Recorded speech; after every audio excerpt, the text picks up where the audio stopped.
Selamat pagi, apa kabarnya? Luar biasa pastinya kan?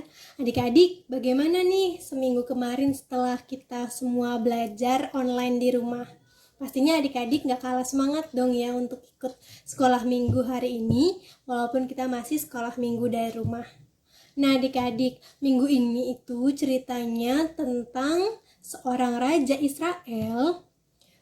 Dia anak salah satu raja yang terkenal, yaitu Raja Salomo adik-adik. Nah, tapi sebelum kita dengerin cerita dari kakak-kakaknya, Kak Tasa mau ajak adik-adik untuk sama-sama nyanyi satu lagu yang kita semua udah tahu sama-sama, yaitu Susahnya Aku Taat. Yuk kita nyanyi bareng.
Nah adik-adik, tadi kan kita udah nyanyi bareng nih Susahnya Aku Taat. Lagu yang tadi itu mengingatkan kita kalau kita nih sebagai anak Tuhan Yesus, kita punya pilihan nih adik-adik untuk jadi taat ataupun untuk tidak taat. Nah sekarang kita pilih nih, kita mau menyenangkan hati Tuhan Yesus atau tidak. Pastinya ya sebagai anak Tuhan Yesus kita pasti mau jadi anak yang taat. Oke adik-adik, sebelum kita memulai ibadah, ada baiknya kita bawa ibadah ini di dalam doa. Yuk mari kita bersatu di dalam doa, kita lipat tangan, tutup mata kita bersatu dalam doa. Kakak Tasa akan pimpin dalam doa pembukaan. Selamat pagi Tuhan Yesus, terima kasih kami mengucap syukur karena pada pagi hari yang indah ini Tuhan telah mengumpulkan kami secara virtual melalui ibadah sekolah minggu Komisi Pelayanan Anak GKP Rehoboth. Tuhan Yesus, kami bersuka cita karena pada pagi hari ini kami bisa bertemu dengan kakak-kakak juga teman-teman kami secara virtual. Tuhan, biarlah Tuhan yang pakai hati, telinga, dan pikiran kami untuk bersama-sama kami bisa mendengarkan firman-Mu, memuji nama-Mu, dan juga sharing bersama teman-teman dan kakak sekolah minggu. Berkati juga kakak-kakak yang membawakan cerita pada hari ini, agar yang disampaikan bisa menjadi pedoman dalam kehidupan kami sehari-hari. Terima kasih Tuhan Yesus, di dalam nama-Mu kami mau mengucap syukur. Amin. Adik-adik, kita tunggu dulu sebelum kita mau menyanyikan satu lagu lagi. Kita mau dengerin warta dari pengurus harian Komisi Pelayanan Anak. Yuk.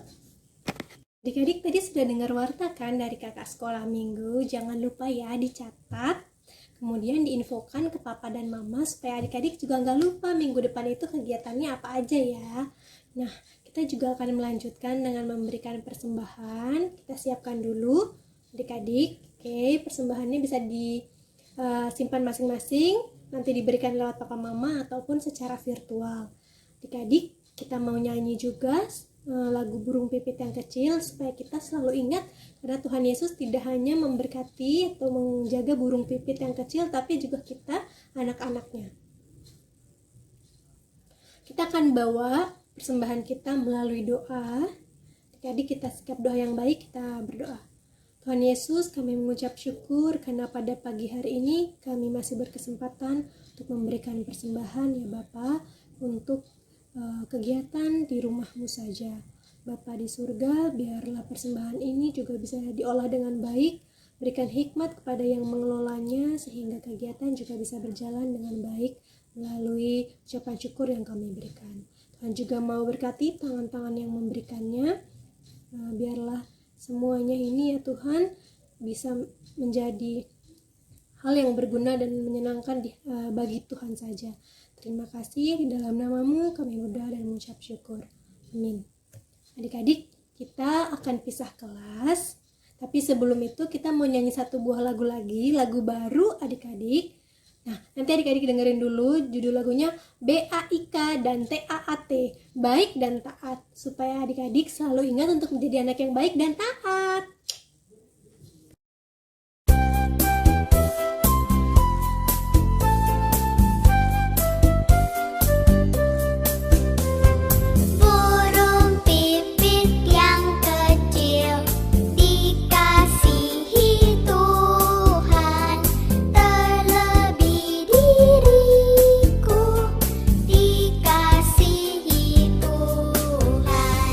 Bunga bakung di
Halo adik-adik kelas Taruna, apa kabarnya? Ketemu lagi dengan kata saya.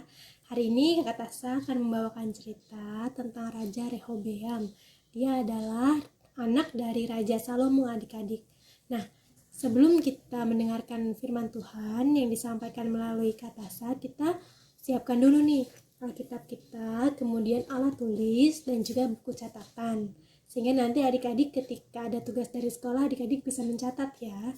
Oke, Alkitabnya kita buka dulu dari kitab 1 Raja-Raja pasal 12 ayatnya yang pertama sampai yang ke-24. Nah, adik-adik, oke, semuanya sudah buka Alkitabnya dan juga mempersiapkan alat tulisnya. Oke, kita mau bersatu dalam doa dulu supaya hari ini kita diberikan hikmat untuk mendengarkan firman Tuhan. Mari kita bersatu di dalam doa. Tuhan Yesus, terima kasih karena pada hari ini kami bisa bersama-sama dengan Kak Tasa, juga dengan teman-teman di kelas Taruna untuk mendengarkan cerita dari Raja Rehobeam, diambil dari kitab Raja-Raja 1 ayat yang ke-12, pasal 12 ayat yang pertama sampai yang ke-24. Tuhan mau pakai Kak Tasa agar dapat menyampaikan firman dengan baik. Juga Tuhan mau mempersiapkan hati dan pikiran kami adik-adik agar kami bisa mendengarkan firman yang disampaikan, sehingga firman ini bisa menjadi contoh buat hidup kami, teladan dan juga pegangan untuk kami berkarya, bekerja, belajar dalam kehidupan kami sehari-hari ya Tuhan. Terima kasih, di dalam namamu kami berdoa dan mengucap syukur. Amin. Nah adik-adik, kita akan baca satu-satu. Adik-adik baca dulu ayat yang pertama sampai yang ke-24. Kemudian Kak Tasa akan bercerita. Kita baca ya adik-adik ya bersama. Adik-adik, tadi kita sudah baca kitab kita dari kitab 1 Raja-Raja pasal 12 ayat ke-1 sampai yang ke-24. Tadi ada tokoh-tokohnya disebutkan, salah satunya tokoh utamanya adalah Raja Rehobeam, kemudian Yerobeam. Nah, Raja Rehobeam ini adalah raja yang menggantikan Raja Salomo. Beliau adalah anak dari Raja Salomo adik-adik. Dia itu baru diangkat menjadi raja, jadi masih muda lah adik-adik istilahnya. Oke, adik-adik, tadi cerita tentang Raja Rehobeam. Beliau ini baru diangkat menjadi Raja Israel menggantikan ayahnya Raja Salomo. Kemudian ada juga Bapak Yerobeam ini yang mewakili bangsa Israel. Nah, selama masa kepemimpinan Raja Salomo, ayahnya Rehobeam ini adik-adik, bangsa Israel tuh diberikan pekerjaan dan beban yang sangat berat adik-adik. Sampai bangsa Israel tuh capek, kemudian sudah tidak sanggup lagi lah. Kemudian Bapak Yerobeam ini adik-adik, yang merupakan perwakilan dari bangsa Israel, minta tolong sama Raja Rehobeam supaya bebannya, pekerjaannya dikurangi adik-adik, supaya bangsa Israel tuh bisa lebih lega, kemudian hidupnya juga lebih ringan dan lebih bahagia, seperti itu. Nah, karena dia masih baru nih, Raja Rehobeam terus bingung adik-adik harus bagaimana mengambil keputusannya. Apakah dia harus mendengarkan permintaan dari rakyat-rakyatnya, atau dia sebagai raja yang baru, dia harus tetap berperilaku seperti ayahnya, Raja Salomo, tetap keras dan tetap memberikan banyak pekerjaan kepada bangsa Israel. Dia bingung, kemudian dia bertanya nih adik-adik. Pertama, dia bertanya kepada penasihat-penasihat dari Raja Salomo yang sudah lebih tua usianya. Dia tanya, penasihat-penasihat, ada permintaan dari rakyat untuk mengurangi pekerjaan dan beban mereka. Apa yang harus saya lakukan? Kemudian menurut bapak-bapak yang lebih tua ini atau tetua-tetua ini yang sudah mendampingi Raja Salomo juga, berarti kan lebih tua ya usianya adik-adik dari Raja Rehobeam ini. Menurut mereka, sebagai raja, kamu harus mendengarkan apa permintaan dari rakyat-rakyatmu, supaya rakyat-rakyatmu juga setia menurut kepada Raja Rehobeam dengan senang hati. Jadi tidak ada paksaan untuk menjadi rakyat dari rakyat Israel yang dipimpin oleh Raja Rehobeam. Tapi kok Raja Rehobeam sepertinya tidak mau mendengarkan nasihat-nasihat dari tetua-tetua itu adik-adik. Kemudian dia lebih coba aku cari pendapat lain atau nasihat lain. Pergilah dia kepada penasihat-penasihat yang usianya sebaya atau seumur dengan Raja Rehobeam. Yang sebetulnya kalau yang lebih sama usianya pasti pengalamannya nggak jauh beda ya adik-adik ya. Kayak nanya sama teman sendiri misalnya, ya kan pengalamannya masih sedikit, jadi mereka belum tahu kira-kira kondisi rakyat Israel saat itu tuh seperti apa sih beratnya gitu kan. Dia tanyalah kepada teman-teman sebayanya, rakyat-rakyatku meminta nih supaya pekerjaan dan bebannya dikurangi. Apa yang harus saya lakukan? Kemudian teman-temannya itu berkata, kamu tuh sebagai raja, sebagai pemimpin seharusnya berlaku lebih tegas lah, lebih galak, lebih keras lah. Ayahmu saja sudah memberikan pekerjaan yang keras, masa kamu kalah sama ayah kamu? Kamu harus tunjukkan kepada rakyatmu kalau kamu lebih berkuasa, lebih keras gitu. Terus Raja Rehobeam karena merasa dia masih muda, kemudian masih memiliki egois yang tinggi adik-adik, betul juga ya kata teman-teman saya, sudahlah, saya tambahkan saja pekerjaannya, saya tambahkan bebannya. Kemudian 2 hari berselang, Raja Rehobeam itu bertemu kembali dengan Bapak Yerobeam, si wakil rakyat Israel ini. Hei, Pak Yerobeam, saya sudah mengambil keputusan bahwa beban dan pekerjaanmu akan saya lipat gandakan, akan saya tambahkan. Ayah saya sudah, kalau dibaca Alkitab ini, ayah saya sudah memberikan kamu cambuk, tapi saya akan memberikan cambuk dari besi. Wah, cambuk dengan besi itu kan udah cambuk adik-adik, dipecut aja sakit ya, apalagi ditambahin besi. Berarti kan lebih keras, istilahnya dilipat gandakan, ditambahin, misalnya dikasih PR, didobelin PR-nya, kayak gitu. Padahal udah capek ya adik-adik ya. Nah, kemudian apa yang terjadi adik-adik? Bapak Yerobeam dan rakyat Israel semua marah, kecewa dengan keputusan yang diambil oleh Raja Rehobeam itu adik-adik. Kemudian apa yang terjadi? Seperti yang kita baca sama-sama, kemudian kerajaan Israel terpecah menjadi 12, 10 suku di bagian utara sebagai kerajaan Israel, 2 suku sebagai kerajaan Yehuda yang dipimpin oleh Raja Rehobeam. Jadi dari 12 suku itu yang dipimpin oleh Raja Rehobeam tinggal 2 adik-adik. Betapa keputusan yang dipilih oleh Raja Rehobeam itu salah, karena bukannya memperbesar kerajaannya, malah dia hanya memperkecil kerajaannya yang sudah ada 12 jadi tinggal 2 suku yang dia pimpin adik-adik. Nah, apa sih pesannya adik-adik yang mau kita dengarkan nih dari kisah Raja Rehobeam dan pecahnya kerajaan Israel ini? Pastinya adik-adik kita di dalam kehidupan sehari-hari nih, kita pasti pernah mengalami kesulitan gitu kan. Kita pernah dihadapkan sama pilihan, kita mau mendengarkan pilihan yang baik atau ada nasihat yang buruk atau berakibat buruk pada diri kita. Contohnya nih, misalnya kalau ada adik-adik misalnya besok ada ulangan, misalnya gitu ya, ada ulangan, kemudian adik-adik nih merasa ulangan itu susah banget. Ulangan matematika misalnya, pelajaran yang paling susah apa sih? Matematika misalnya ya, matematika sulit. Adik-adik tuh, kok kayaknya aku udah belajar tapi kok gak nyambung-nyambung gitu kan. Besok ulangan lagi ya, nanti kalau nilainya jelek dimarahin mama. Kemudian apa yang harus aku lakukan? Kemudian adik tanyalah adik-adik sama kakak, misalnya kalau punya kakak ya, Kak, aku pusing nih Kak, besok aku udah ulangan matematika nih, tapi aku gak bisa, aku tahu nilai aku pasti jelek, aku juga males belajarnya, kayak udah belajar terus gak bisa-bisa aja gitu. Terus kata kakaknya, Dek, kamu tuh gak boleh menyerah gitu aja, gak apa-apa, belajar aja, nikmati prosesnya. Yang penting kan adik udah berusaha dengan baik, jangan cepat menyerah. Kalau kita mau belajar dengan tekun, pasti nanti juga bisa kok. Hasil yang didapatkan juga pasti mama dan papa juga senang kalau adik-adik sudah berusaha gitu ya, kalau adik-adik udah berusaha.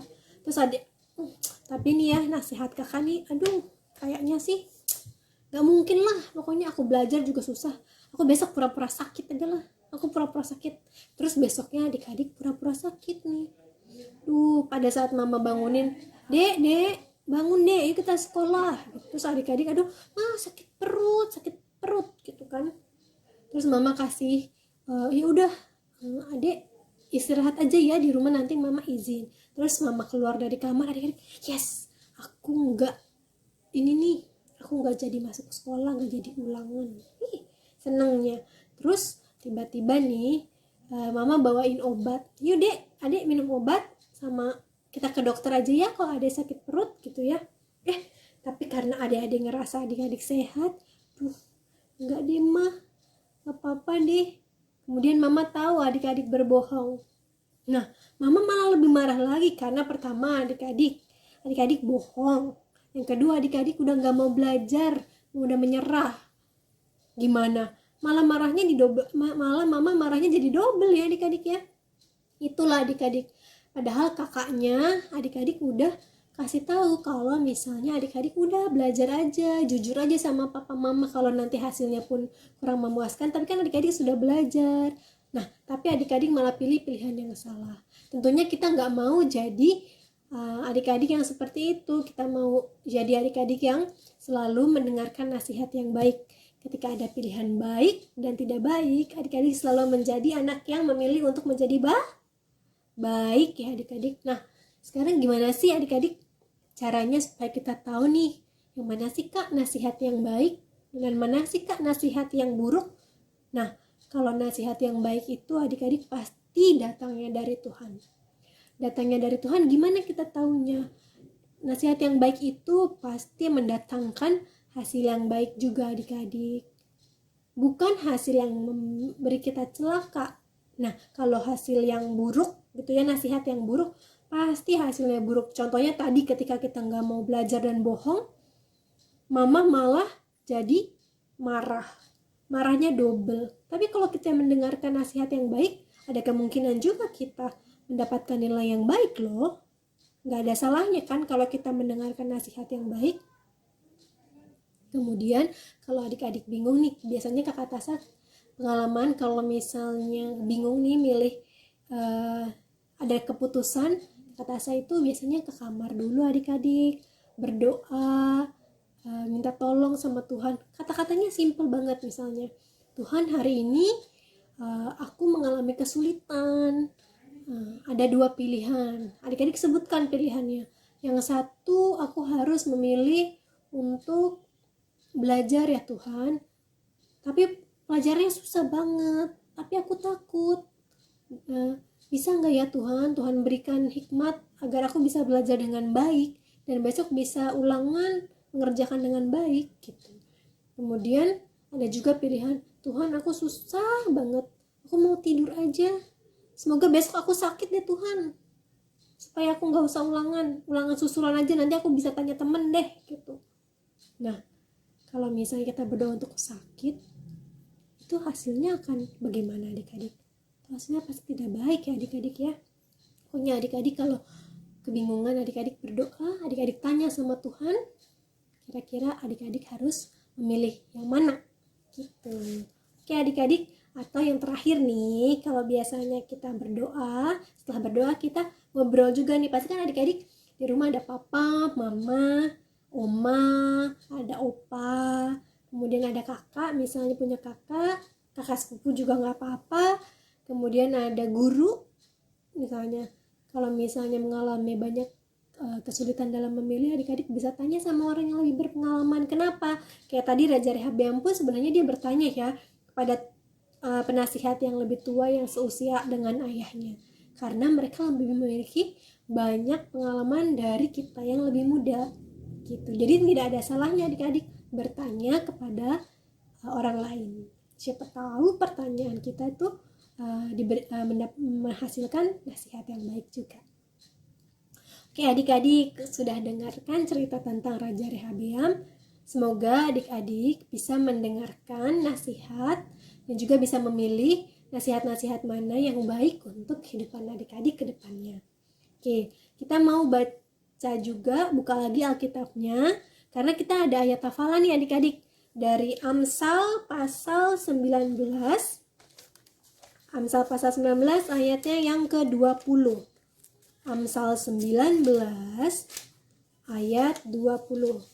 Amsal di perjanjian lama ya. Oke.